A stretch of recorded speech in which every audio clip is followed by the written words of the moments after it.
முழங்காலில் நான் காட்டுற இடத்துல உங்களுக்கு வலி இருக்கா வாட்ச் பண்ணுங்கள். முழங்காலோட சுற்றியுமே வலிக்குதுன்னு சொல்லுவாங்க. முக்கியமாக இந்த இடங்கள், முழங்காலோட இந்த கீழ் பகுதி இருக்குது இல்லைங்களா, இந்த இடம் நல்ல வீக்கம் இருக்கும், நல்ல ஸ்வெல்லிங் இருக்கும், வலி பயங்கரமாக இருக்கும், கடுமையாக இருக்கும், காலை மடிக்கவே முடியாத அளவுக்கு வலி இருக்கும். ஊனுனா கூட இந்த இடத்துல ஸ்ட்ரெயின் ஆச்சுனாலும் வலிக்கும். இந்த சிரமங்கள் இருந்துச்சுன்னா இந்த பாயிண்ட்டை வச்சு நீங்கள் படிப்படியாக ட்ரீட் பண்ணிக்கலாம். லொக்கேஷன் கரெக்டாக இருக்கணும். வாட்ச் பண்ணுங்கள். கால் பாதத்தில் பெருவிரலுக்கு பக்கத்து விரல், அதாவது பெண்கள் மெட்டி போடுற விரலோட நகக்கண் வெளி சைடில் இருக்க அந்த பாயிண்ட் மார்க் பண்ணியிருக்கிறாங்க. உடலை விட்டு வெளியே இப்படி ப்ரெஷர்ஸ் கொடுக்கணுங்க. டீப்பாக இருக்கட்டும்.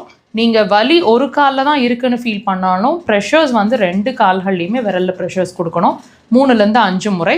உங்களுக்கு வீக்கம் இருந்ததுன்னா 1 வீக் 10 டேஸ் கண்டினியூஸாக ப்ரெஷர்ஸ் கொடுக்க வேண்டியிருக்கும். வலி மட்டும் இருந்துச்சுன்னா நீங்கள் ஒரு 1 வீக்கெல்லாம் கொடுக்கும்போதே ரிசல்ட்ஸ் நல்லாவே தெரியும். ஃபஸ்ட்டு டேலேருந்தே வலி ரிலீஸ் ஆகிறது தெரியும். தேவைப்பட்டால் அதுக்கு மேலே கண்டினியூஸாக ப்ரெஷர்ஸ் கொடுங்க, வீக்கம் வடிய ஆரம்பிக்கும்.